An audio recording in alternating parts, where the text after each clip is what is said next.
How to explain to children what is Om? We don't say Om is the sound of the universe, because what does that mean anyway? The way I like to explain to children what is Om and what is anything is through experience.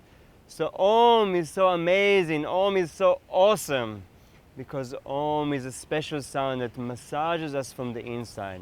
So let's try it together. Put one hand on your heart and one hand on top of your head, and we'll repeat Om together loud and clear, and we'll feel how this sound massages our hearts and our brains. So take a deep breath with me.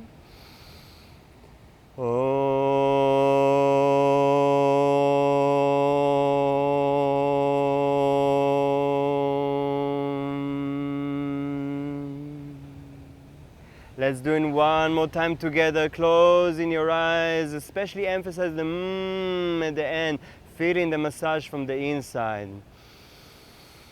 So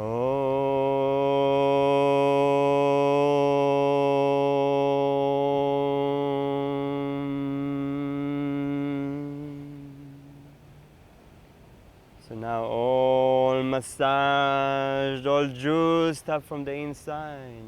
We are ready to face the day and make it beautiful and splendid.